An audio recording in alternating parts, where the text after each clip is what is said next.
کے اندر ہمارے field marshal صاحب جنرل عاصم منیر صاحب کی اور ڈونلڈ ٹرمپ کی آج بڑی میٹنگ ہو رہی ہے. اس کے اوپر آپ کیا سمجھتے ہیں کہ آج کی جو میٹنگ ہے یہ کتنی اہم ہے؟ یہ بڑی اہم میٹنگ اس لیے ہے کہ علاقائی طور پہ جو ہے جو اس وقت نیا شفٹ آیا ہے، نیا جو حالات آئے ہیں، جو اس وقت پرویلنگ وار لائک سچویشن ہے، اس میں پاکستان کا امریکہ کے ساتھ ایک لانگ سٹینڈنگ بانڈنگ ہے. پاکستان ایک رول پلے کر سکتا ہے، ایک رول جو ہے پلے کر سکتا ہے اس جنگ کے خطرات کو کم کرنے میں. اب ٹرمپ بھی اینٹی وار ہیں، پھر کچھ بزنس ڈیلز ہیں، منرلز کے اوپر بھی بات چیت ہوگی.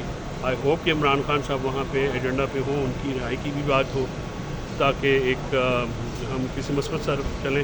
بڑی امپورٹنٹ میٹنگ ہے، اس کا آؤٹ کم دیکھیں گے. اس کا ریجنل افیکٹ ہے، اس کا نیشنل افیکٹ ہے، اس کا انٹرنیشنل افیکٹ ہے، اس کا لوکل افیکٹ ہے.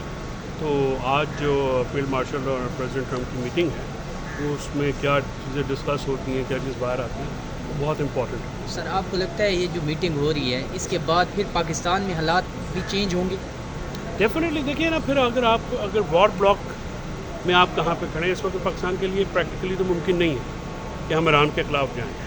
ان کی ڈیمانڈ اسرائیل کی ہے. ہم ظاہر اینٹی اسرائیل ہیں، ہم اسرائیل کو بالکل تسلیم نہیں کرتے. ہم اسرائیل نے جو غزہ میں کیا ہے، جو تہران میں، جو ایران میں انپرووک انہوں نے اٹیک کیا ہے، ہم اس کے خلاف ہیں. تو اس چیز کو لے کے ہماری ریجنل، ہمارا ملک جو ہے وہ خطرے میں ہے. تو ہمیں ایک انٹرنیشنل سیکورٹی میں کیسے رہنا ہے. آپ نے دیکھا یو اے ای اور سعودی عربیہ اور دوسرے مڈل ایسٹرن کنٹریز جو ملک ترکی ہے، انہوں نے بھی سب نے اینٹی اسرائیل جو ہے اسٹانس لیا. تو ہمارے لیے جو ہے اس چیز سے خود کو آئسولیٹ کیسے کرنا ہے. ہم اس وار میں بالکل شامل نہ ہونا چاہیے، نہ ہمیں ہونا ہے، کیونکہ اس کا افیکٹ بہت برا آئے گا ہماری اکانومی پہ. آلریڈی جو آئل ہے، آئل پرائسز آپ دیکھیں گے کہ اگر یہ لمبا چلتا ہے تو وہ اسکائی راکٹ ہو جائیں گی، جس سے ہماری خریداری کی جو آلریڈی پرویلنگ سچویشن ہے، جو ہماری اکانومی جو ہے وہ شیمبلز میں ہے، ڈزرے میں ہے، وہ فرجائل ہے، اس کے نیگیٹو اثرات آئیں گے. تو جنگ جو ہے جتنی جلدی ختم ہو، پاکستان کو اس کا فائدہ ہے، کیونکہ پاکستان کو اپنے دفاع کے لیے ایک طرف انڈیا جیسا ملک جو ہے، جو کہ آپ سمجھتے ہیں کہ ہم سمجھتے ہیں کہ وہ ریٹل ہوا ہے، وہ جو شکست ہوئی ہے مودی کو اس سے، اور پھر ڈپلومیٹک اسٹیٹ کے اوپر جو ان کی شکست ہوئی ہے وہ بھی، تو وہاں سے بھی ایک ایفیکٹ آ سکتا ہے کہ وہاں سے ایسٹرن بارڈر بھی ہاٹ ہو سکتا ہے، ویسٹرن بارڈر پہ جنگ لگی ہوئی ہے. تو پاکستان اس وقت جو ہے بڑے امپورٹنٹ دورائے پہ ہے، اور ہمیں اس کو اپنی جو خارجہ پالیسی ہے، اور ظاہر ہے اس میں فوج کا بہت بڑا کردار ہوتا ہے اور اسٹیبلشمنٹ کا بہت کردار ہوتا ہے. اسی لیے عمران خان صاحب نے بھی، آپ نے دیکھا کہ تاریخ 2 ہفتے کے لیے پوسٹ پون کی ہے. انہوں نے دیکھا ہے کہ یہ کس قدر جو ہے خطرناک قسم کی ڈیولپمنٹس انٹرنیشنل ہوئی ہیں.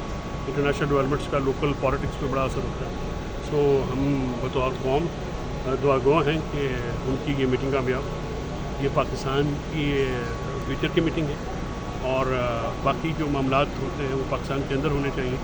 میں آپ کے توسط سے بھی یہ کہوں گا کہ جو واشنگٹن میں وہاں پہ مظاہرہ کیا گیا ہے اور جو وہاں پہ سلسلہ ہوا ہے، میں اس کو اسٹرانگلی میں اپوز بھی کرتا ہوں، اور بالکل غلط ہو. آپ کو اپنی فوج اور اپنے جو خاص کر جیتی ہوئی فوج، اس کی ایک اپنی ڈیمانڈ ہوتی ہے، آپ کو اس کے مطابق چلنا چاہیے. جذباتیت جو ہے ہر وقت ہر معاملے کا حل نہیں ہوتا، خاص کر اس کا نقصان ڈائریکٹلی عمران خان صاحب کے ذات. اچھا فیصل صاحب، آپ نے ابھی کہا ہے کہ میں اپوز کرتا ہوں، نہیں ہونا چاہیے آرمی چیف کے خلاف. یہاں پہ پاکستان میں لوگوں کی چادریں کھینچی جا رہی ہیں، لوگوں کے ساتھ ووٹ چرایا جا رہا ہے. آپ ڈائریکٹ یہاں پہ اسٹیبلشمنٹ کا نام لیتے ہیں، وہاں پہ اگر کسی نے احتجاج کیا تو آپ ان کو اپوز کر رہے ہیں. اس کی وجہ ہے نا سر، اس کی وجہ یہ ہے کہ یہاں پہ ہمارا ملک ہے. ہمارے جو پولیٹیکل ڈفرینسز ہیں اور اسٹیبلشمنٹ کے ساتھ شکایتیں ہیں، وہ باہر طور پاکستان میں ہی حل ہونے. انٹرنیشنلی اگر آپ کریں گے، اس سے ایک جیتی ہوئی جنگ کے بعد اگر ہم اپنی آرمی چیف جو ہیں وہ فوج کے ریپرزنٹیٹیو ہوتے ہیں، تو پاکستان کے اندر معاملات اور طرح سے حل ہونے ہیں. انٹرنیشنلی اپنی فوج کو آپ کو فیس سیونگ بھی دینی ہوتی ہے، خاص کر اتنی بڑی جنگ جیتنے کے بعد. تو پولیٹیکل معاملات کو پولیٹیکل طریقے سے حل ہونا چاہیے، جذباتیت سے کچھ نہیں.